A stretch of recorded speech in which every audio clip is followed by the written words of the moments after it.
Rome, an empire built through conquest, powered by slavery, and feared across the ancient world.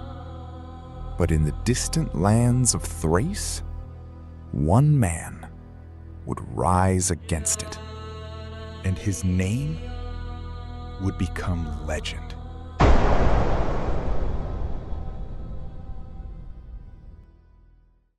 Before Rome feared his name, Spartacus was simply a man of Thrace, a land of mountains, rivers, and fiercely independent tribes.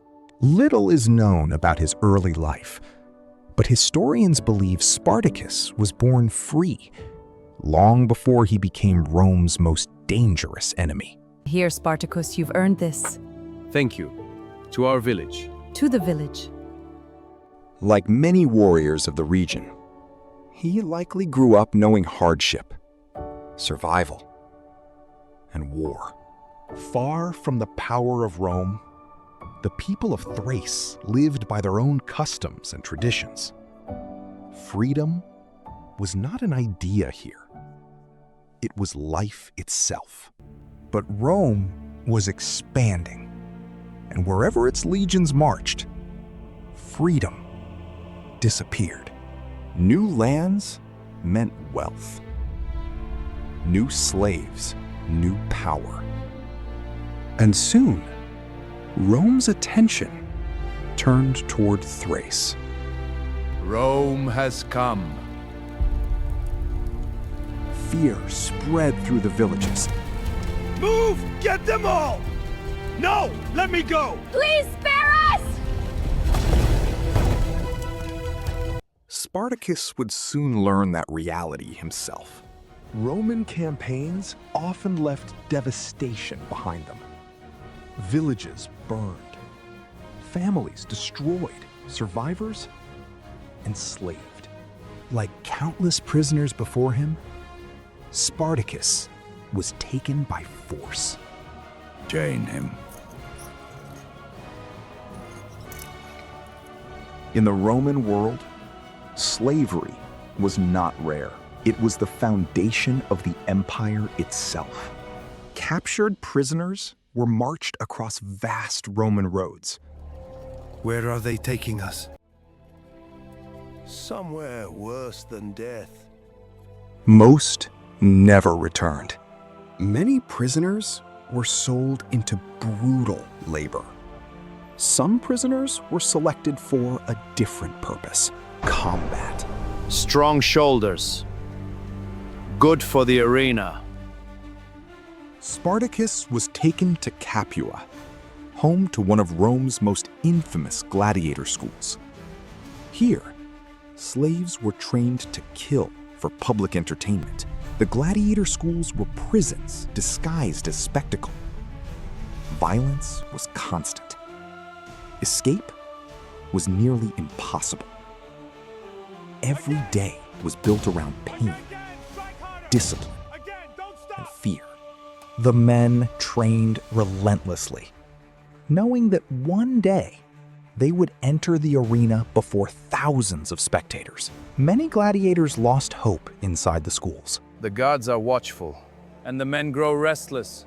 We need more time, then we wait. Others quietly waited for an opportunity, but Spartacus remained defiant. Before every battle, fear followed them into the darkness. For gladiators, survival demanded courage above all else. What if I cannot do this? Then die standing. Every fighter walked the same path, out of darkness and into the roar of the Roman crowd. To the people of Rome, the arena was entertainment.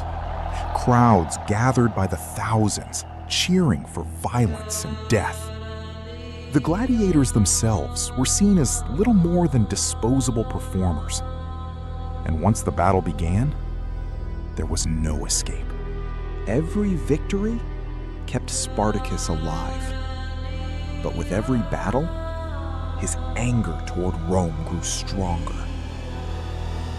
And somewhere beneath the noise of the arena, the seeds of rebellion were beginning to grow. For years, they had fought for Rome's amusement. Now, they began speaking of freedom.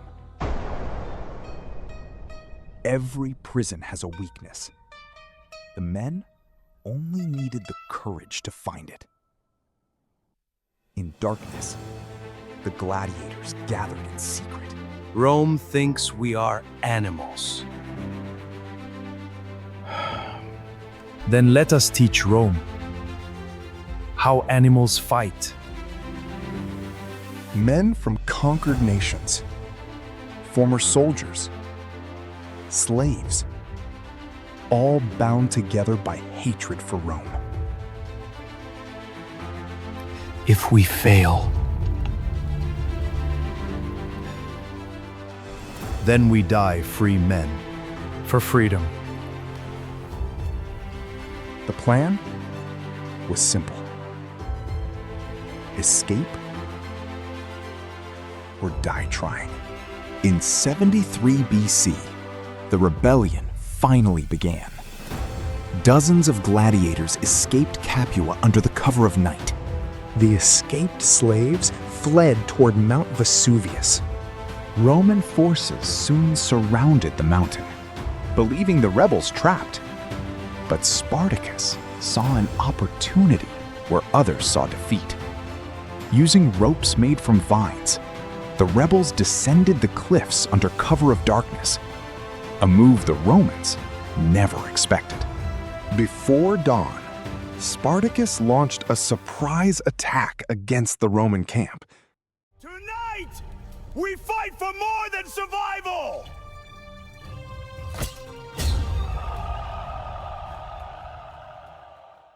The soldiers were completely unprepared. The Roman lines collapsed in chaos, and word of Spartacus spread rapidly across Italy. Victory changed everything. They will send armies now. Let them come. We are ready. We cannot face Rome's legions. Our spirit is our strength. Now, men came willingly, not as slaves, but as followers. Rome had underestimated the rebellion, but that mistake would not happen twice. As the rebellion grew, Spartacus became more than a gladiator. To many, he became a symbol of freedom itself.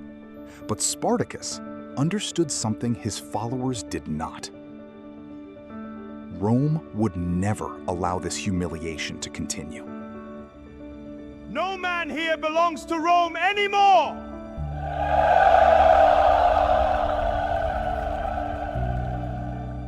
And beyond the fires of the rebel camps, an empire prepared for war.